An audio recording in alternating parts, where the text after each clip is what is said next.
Advocate Bhudev महानंदर अभिवादन स्वीकार करंतु। आपण मान देखुछंती voice of people, voice of Bahujan. Odisha रे 4,50,00,000 जनता रहिबा भितरे अनुसूचित जाति, अनुसूचित जनजाति, ओबीसी लगभग 98% बसवास करती। ये माने आज पर्यंत शिक्षा, व्यवसाय, गवर्नमेंट सिस्टम रे एमानकर अंशीदारी आज पर्यंत उपयुक्त नुह। जो अनुपात रे आशा करा जाए सही अनुपात रे एमानकर भागीदारी आज पर्यंत ओडिशा रे हे पारि नाही। ओडिशा रे सर्वमोट 58 जन एमएलए रिजर्वेशन और 8 जन एमपी रिजर्व सीट जाउथले मध्य ओडिशा रे रहउथिबा अनुसूचित जाति, अनुसूचित जनजाति लोकमानंकर अर्थनैतिक परिस्थिति, सामाजिक परिस्थिति एवं राजनैतिक परिस्थिति बिल्कुल ना कि बराबर। वो सिस्टम रे एमानकर अंशीदार दार नुहंती। एमानकर भविष्य कौन आउ को प्रकार हेबा कथा आज आम सहित एथि जोड़ी समाज शास्त्री, एडवोकेट, नारीवादी एवं अंबेडकरवादी आपण मानकू जणेबे डॉक्टर आमर एडवोकेट पवित्र प्रज्ञाशील। पवित्र प्रज्ञाशील बाबू आपको बहुजन समाज तरफ voice of people, voice of Bahujan तरफ आपको हार्दिक अभिनंदन, वेलकम। जय हिंद, नमोबुद्धाय, धन्यवाद। सर सर आज ओडिशा रे 4,50,00,000 मध्यरु पॉपुलेशन मध्यमरु लगभग 98% पॉपुलेशन एससी एसटी ओबीसी। फिर भी एमानंकर सामाजिक स्थिति, अर्थनैतिक स्थिति, शिक्षा क्षेत्र रे डिस्क्रिमिनेशन काहे की होची? आशातीत अनुपात संख्या नहीं काहे की? देखंतु आम ओडिशा रे वर्तमान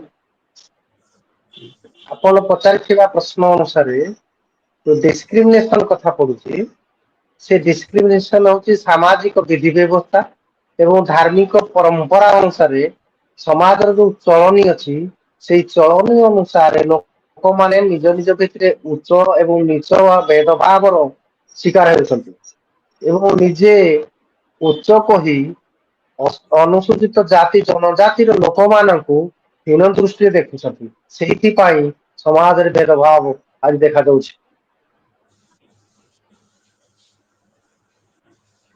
अच्छा, तो शिक्षा यदि एजुकेशन को जीवा अनुसूचित जाति, अनुसूचित जनजाति, ओबीसी शिक्षा क्षेत्र रे केते दूर आगु को जाई परिछंती वो एमाने न्यायपालिका को आरंभ करी समस्त सिस्टम रे मानकर भागीदारी केते बोली आपण अनुमान करूछंती? आंकर भागीदारी संख्या कोन बोली भाबुछंती सर? शिक्षा क्षेत्र में एमानकर भागीदारी संख्या अति नगण्य। जदि आमे देखिबा ओडिशा रे बहुजन समाजर भविष्यत बा बहुजन समाजर सब प्रकार स्थिति को जदि आमे अनुध्यान करिबा ता भितरे एमानकर भविष्यत एक प्रकार अंधकार छन्न अछि।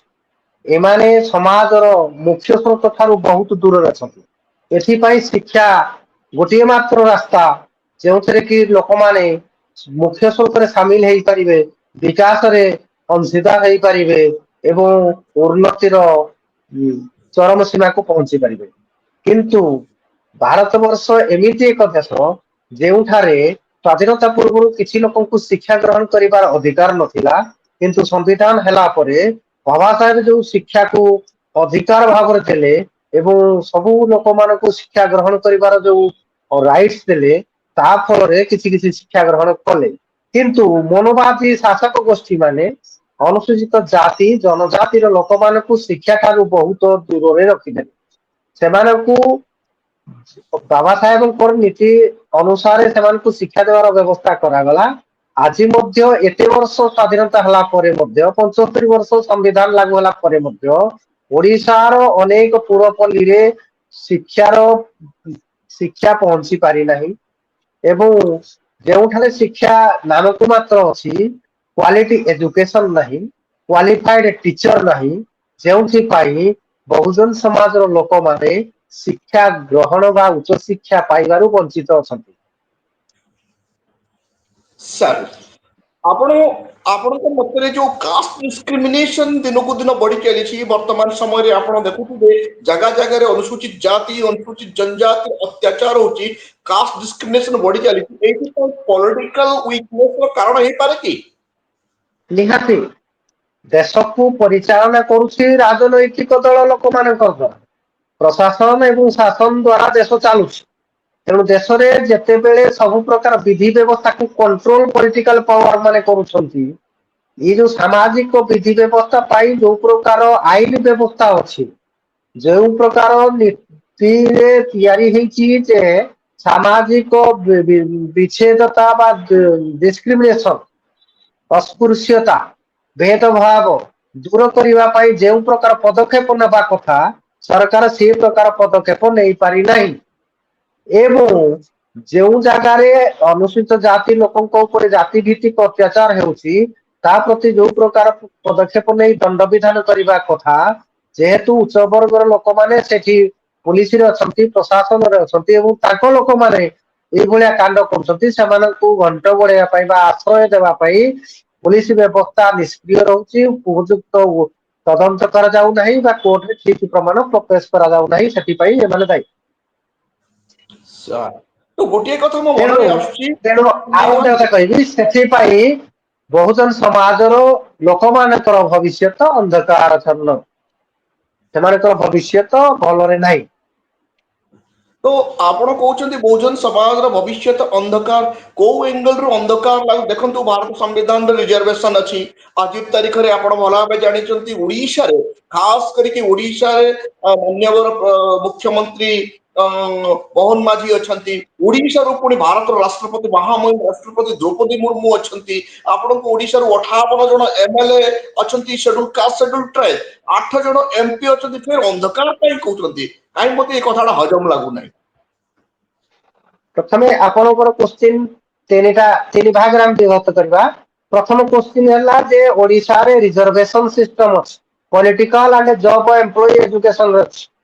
ତ ଏ ଯୋଉ ରିଜର୍ଭେସନ ଚାଲିଛି ସେଇ ରିଜର୍ଭେସନ ରେ ଆଜି ପର୍ଯ୍ୟନ୍ତ ଓଡିଶା ସରକାର ତାକୁ ଠିକ ଭାବରେ ଇମ୍ପ୍ଲିମେଣ୍ଟେସନ ବା ଲାଗୁ କରିନାହାନ୍ତି। ଯୋଉଥିପାଇଁ 2024 ଇଲେକ୍ସନରେ ମଧ୍ୟ କୌଣସି ରାଜନୈତିକ ଦଳ ମାନେ କହୁଥିଲେ ଯେ ଆଜି ପର୍ଯ୍ୟନ୍ତ 24 ମସିହାର ସରକାରୀ ଗଣନାଂଶରେ 2,26,000 SC ST ମାନଙ୍କର ପୋଷ୍ଟ ଭାକାନ୍ସି ରହିଛି। ତ ରିଜର୍ଭେସନ ଯଦି ଇମ୍ପ୍ଲିମେଣ୍ଟ ହଉଥାନ୍ତା 2,26,000 ପୋଷ୍ଟ ଆଜି ପର୍ଯ୍ୟନ୍ତ ପୂରଣ ହେଇପାରିନଥାନ୍ତା କି?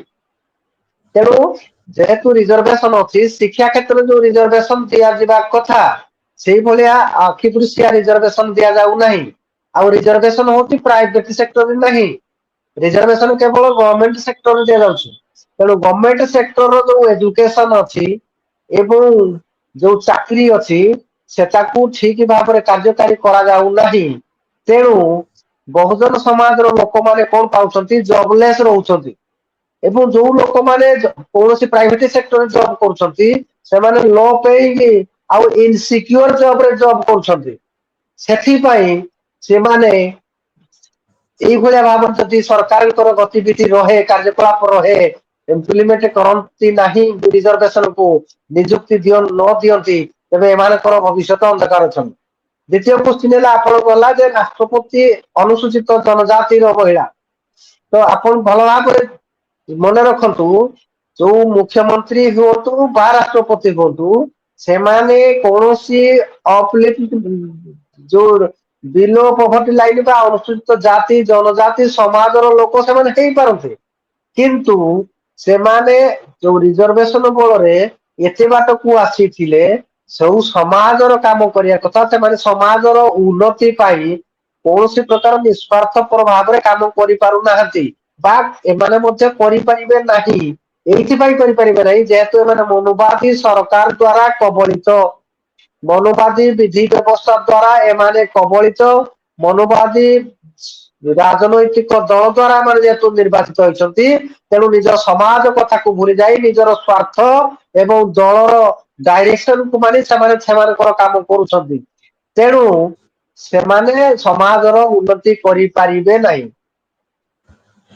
पवित्र बाबू आउ गोटे क्वेश्चन मो मन में आसूची जदि नेता माने समाज उन्नत करेंगे ना आर्टिकल 330 फायदा आर्टिकल 332 फायदा नौकरी ये 58 जन एमएलए एवं 8 जन एमपी एवं मलई खाऊं गोटे कथा आसला हेल्थ वर्तमान समय हेल्थ दिन को दिन प्राइवेटाइजेशन जाऊँगी कौन अनुसूचित जाति अनुसूचित जनजाति ओबीसी अन्य गरीब श्रेणी लोक मैंने हेल्थ सुविधा पाई पारिबे कि सरकारी हॉस्पिटल को दुर्बल कर दिया जाए प्राइवेट हॉस्पिटल को जदि आगु को जावाई दिया जाउची आपण कोन चाहू कहबा चाहू हेल्थ विषय एमानकर को प्रकार सुविधा पाइबा कथा देखो तो आर्टिकल 21 रे बाबा साहेब कहले जे protection of life and personal liberty आमे पर्सनल लिबर्टी कथा को आलोचना करेनी प्रोटेक्शन ऑफ लाइफ कथा को जाऊ जड़े लोकर लाइफ को सरकार प्रोटेक्शन करेंगे लाइफ टा केमिति तैयारी हबो तापाई खाद्य दरकार अछि शिक्षा दरकार अछि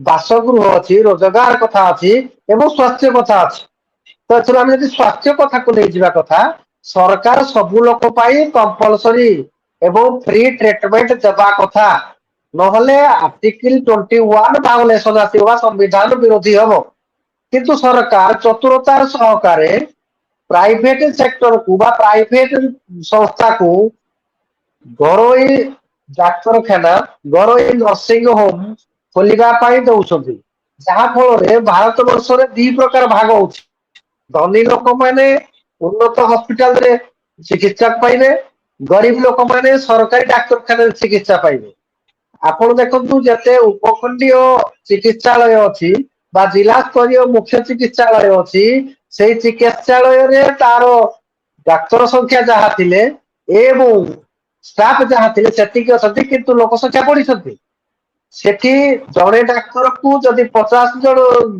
200 जन रोगी जीवे से केମିତି चिकित्सा करिवे उत्तम चिकित्सा ही परिबो मानसिक शांति डिस्टर्ब भितर से चिकित्सा की प्रकार करिवे तेणु सरकार धनी लोक नेता लोक माने तो ओडिसा चिकित्सा होते नहीं से विदेश को जाती तेणु गरीब लोक माने कौन प्रकार चिकित्सार सुविधा पाई पारिबे नहीं शिक्षार सुविधा पाई पारिबे नहीं शिक्षा को मध्य घरेकरण कर दिया जायछि एवं जो सरकारी शिक्षा व्यवस्था अच्छी से अनुपातिक गुणात्मक शिक्षक नाहती एवं जो इंफ्रास्ट्रक्चर रहा कथा ताहा मध्य नाही तेणु बहुजन समाज जो गरीब असहाय लोक मैंने शिक्षा वंचित हेबे एवं स्वास्थ्य सेवा वंचित हेबे नामक मात्र सरकारी कौन प्रकार जंत्र थिले तार परिचालना करने टेक्नीशियन नाही 2 जन डाक्तर रे गुटे गुटे डाक्तरखाना चलिबो कोठी फार्मासिस्ट डाक्तर होई देखिबो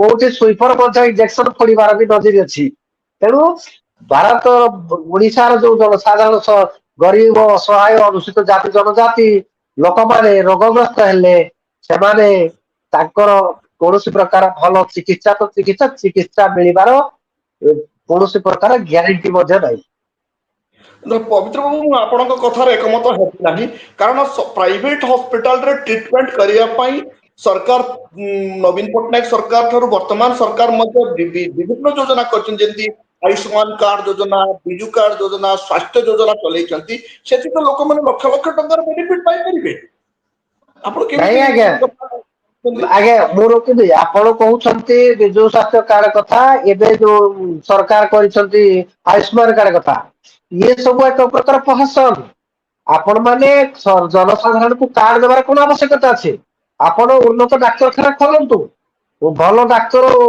नियुक्ति करंतु लोक कोई फ्री ऑफ कॉस्ट मेडिसिन और डाक्तरखाना सब प्रकार सुविधा दियंतु ये कार्ड आवश्यकता नहीं ये कार्ड एक प्रकार चंचकता जनसाधारण टैक्स पैसा को आत्मसात करने ये गोटे चाल मु गोटे एग्जांपल देला आपण बुझिजिबे जदि सरकार मलेरिया रोग पाई आशा कर्मी बा स्वास्थ्य कर्मी पारासिटामोल मेडिसिन देले से भल हो जाउची सेही मलेरिया रोगी जते प्राइवेट डाक्तरखाना को आयुष्मान कार्ड को विजु स्वास्थ्य कार्ड धरी जाउछंती 2 लाख 2.5 लाख टका पर्यंत बिल होउची तार अर्थ कोन से प्राइवेट डाक्तरखाना सहित सरकार प्रकार गठबंधन अछि सिक्रेट चुक्ति अछि जे तमे बिल करिवो हमको दबो आमे तुम ट्रीटमेंट पैसा से अधिक किसी कमिशन देवो अवशिष्ट पैसा आमे खाइबो तेणु ए कार्ड कौन सी आवश्यकता नहीं ଲୋକଙ୍କୁ ହିଁ ମାଗଣା ଚିକିତ୍ସା ଦେବା ପାଇଁ ଉନ୍ନତ ଯନ୍ତ୍ରପାତି ଉଚ୍ଚମାନର ଡାକ୍ତରଖାନା ଏବଂ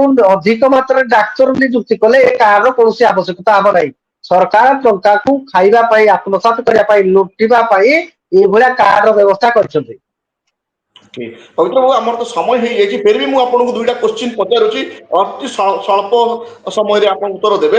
ଆପଣ ଶିକ୍ଷା କଥା କହିଲେ, ଶିକ୍ଷା ପାଇଁ ତ ଗରିବ ପିଲାମାନଙ୍କର ଶିକ୍ଷା ପାଇଁ ପ୍ରାଇଭେଟ ସ୍କୁଲ ମାନଙ୍କରେ ଆର୍ଟି ମାଧ୍ୟମରେ ମାଗଣା ଶିକ୍ଷା ଦିଆଯାଉଛି। ଗରିବ ପିଲା ମଧ୍ୟ ଧନୀ ସ୍କୁଲରେ ପାଠ ପଢି ପାରୁଛନ୍ତି। ନାଇଁ ଆଜ୍ଞା, ଆର୍ଟି ଆର୍ଟି ଆକ୍ଟଟା 9 ମସିହାରେ ହେଲା, କିନ୍ତୁ ସମ୍ବିଧାନର ଯେତେବେଳେ ଶିକ୍ଷାକୁ ଫଣ୍ଡାମେଣ୍ଟାଲ ରାଇଟ ଦେବା କଥା କୁହାଯାଉଛି 21A ରେ ସବୁ ପିଲାକୁ କମ୍ପଲସରୀ ଏଜୁକେସନ ଦେବା କଥା, କିନ୍ତୁ ଇଏ 6 ରୁ 14 ବର୍ଷ ପର୍ଯ୍ୟନ୍ତ ସରକାର କଲେ। 14 ବର୍ଷ ମାନେ ଅଷ୍ଟମ ବା ନବମ ଶ୍ରେଣୀ ପରେ ପିଲା କୋଉଠି ପାଠ ପଢିବ, କେମିତି ପାଠ ପଢିବ? ଆପଣ ଯୋଉ ଶିକ୍ଷା କଥା ଗଲା, ଯୋଉ ଆର୍ଟି ଆକ୍ଟ କଥା କହୁଛନ୍ତି, ଆର୍ଟି ଆକ୍ଟ ରେ କହୁଛି ଯେ 25% of the weaker section students ପଢିବେ କୋଉଥିରେ? ପ୍ରାଇଭେଟ ସ୍କୁଲରେ ପଢିବେ, ଫ୍ରି ଅଫ କଷ୍ଟରେ ପଢିବେ। ଯଦି 25% ହେଲେ, ତେଣୁ ଭାରତରେ ଗରିବୀ ସେକ୍ସନ ସଂଖ୍ୟା 25 କି? ତ ଭାରତରେ ଗରିବୀ ସଂଖ୍ୟା 95% ଲୋକ। ସେମାନଙ୍କର ଯୋଉ 5 କିଲିଆ ଚାଉଳ ଦିଆଯାଉଛି ତାର ହିସାବ ଅନୁସାରେ ଓଡିଶାର ଲୋକ ସଂଖ୍ୟା କେତେ? ସେଇ ଅନୁସାରେ ଶିକ୍ଷାରେ ସିଟ୍ ସଂଖ୍ୟା ରହିବା କଥା। ସେ ପ୍ରାଇଭେଟ ସ୍କୁଲରେ 25% ଦେବେ, ପୁଣି ସବୁ ସ୍କୁଲ ଲାଗୁ କରୁନାହାନ୍ତି, ପୁଣି ଆଡଭର୍ଟାଇଜ କରୁନାହାନ୍ତି। ସେମାନଙ୍କୁ କହିଲେ ସେ କହୁଛନ୍ତି ଆମେ ଏ ବାବଦରେ କିଛି ଜାଣିନାହୁଁ। ଏଇଭଳିଆ ଠିକ ଭାବରେ ଶିକ୍ଷା ବ୍ୟବସ୍ଥାରେ ଆଇନ କରାଯାଉଛି, ଯୋଉଥିପାଇଁ ମୁଁ କହୁଥିଲି ଏମାନଙ୍କର ଭବିଷ୍ୟତ ଅନ୍ଧକାର। ସରକାରଙ୍କର ଯେତେ ଯୋଜନା ହଉଛି, ଯେତେ ବଜେଟରେ ଅର୍ଥ ଆସୁଛି, ଏମାନଙ୍କ ପିଛାରେ ତାକୁ ଖର୍ଚ୍ଚ କରାଯାଉନାହିଁ। ଯୋଉଠି ଖର୍ଚ୍ଚ କରାଯାଉଛି ତାକୁ ସଠିକ ମାତ୍ରାରେ ମନିଟରିଂ କରୁନାହାନ୍ତି, ଲୋକଙ୍କ ପାଖରେ ପହଞ୍ଚିଲା କି ନାହିଁ। ଏଇଭଳିଆ ବ୍ୟବସ୍ଥାରେ ଲୋକମାନଙ୍କର ଯେତେ ପ୍ଲାନିଂ ହଉଛି, ଯେତେ ଯାହା ହଉଛି ତାକୁ ସଦୁପଯୋଗ କରୁନାହାନ୍ତି ବା ପରିଚାଳନା ଠିକରେ କରୁନାହାନ୍ତି, ଏବଂ ଏମାନଙ୍କର ଭବିଷ୍ୟତକୁ ଏମାନଙ୍କୁ ଉନ୍ନତି ଦିଗରେ ଭଲ ଶିକ୍ଷା ପାଇବେ, ଭଲ ଚାକିରି ପାଇବେ, ଭଲରେ ରହିବେ, ଏ କଥା ଆଜିର ସରକାର ବା ମନୁବାଦ ଦଳ ମାନଙ୍କରେ ଥିବା ସରକାର ବା ପ୍ରଶାସକ ମାନେ ଚାହୁଁନାହାନ୍ତି। ତେଣୁ ଯଦି ଏଇଭଳିଆ ବ୍ୟବସ୍ଥା ଲାଗୁ ରହେ, ଏଇଭଳିଆ ଚାଲୁ ରହିବ, ତେବେ ଭାରତ ବର୍ଷରେ, ଓଡିଶାରେ ନାହିଁ ଭାରତ ବର୍ଷରେ ଯେତେ SC ST OBC ଏବଂ ଅଳ୍ପ ଧର୍ମ ଅଳ୍ପ ମାଇନରିଟି କମ୍ୟୁନିଟି ଯେତେ ଲୋକ ଅଛନ୍ତି ସେମାନଙ୍କର ଭବିଷ୍ୟତ ଅନ୍ଧକାର ପୂର୍ଣ୍ଣ ରହିବେ। ସେମାନେ ପୁଣି ସେଇ ଭୂମିହୀନ ହେବେ, ଖାଦ୍ୟ ପାଇବାକୁ ପାଇବେ ନାହିଁ, ଶିକ୍ଷା ଦୂର କଥା, ପେଟ ଜ୍ୱାଳାରେ ସେମାନେ ଜର୍ଜରିତ ହେବେ। ଅନ୍ଧକାରମୟ ଆଗାମୀ ଭବିଷ୍ୟତ ଯୋଉ ବଂଶଧର ମାନେ ଅନ୍ଧକାର ଜୀବନ ଯାପନ କରିବେ। ତେଣୁ ଆପଣମାନେ ବର୍ତ୍ତମାନ ସମୟ ହେଇଯାଇଛି, ଆପଣମାନେ ଶୁଣୁଥିଲେ ପବିତ୍ର ପ୍ରଜ୍ଞାଶୀଲ ବାବୁଙ୍କୁ। ଆଜିର ବିଷୟରେ ବହୁତ କିଛି ଆମେ ଜାଣିବାକୁ ପାଇଲୁ ଯେ ଶିକ୍ଷା, ସ୍ୱାସ୍ଥ୍ୟ, ସମ୍ପତ୍ତି ବହୁଜନ ସମାଜ ଠାରୁ ଦୂରେଇ ଦୂରେଇ ଯାଉଛି ଏବଂ ବହୁଜନ ସମାଜର ଭବିଷ୍ୟତ ଅନ୍ଧକାରକୁ ଯିବାର ସମ୍ଭାବନା ବଢି ଚାଲିଛି ଓ ଆଗାମୀ ଜେନେରେସନ ପାଇଁ ଏହା ଅତି ଦୁଃଖଦାୟକ ହେବ। ପବିତ୍ର ବାବୁ ଆପଣଙ୍କୁ ବିଶେଷ ବିଶେଷ ଧନ୍ୟବାଦ, ଆପଣ ଆମ ଚ୍ୟାନେଲକୁ ଆସି ସମୟ ଦେଇଥିବା ଯୋଗୁଁ।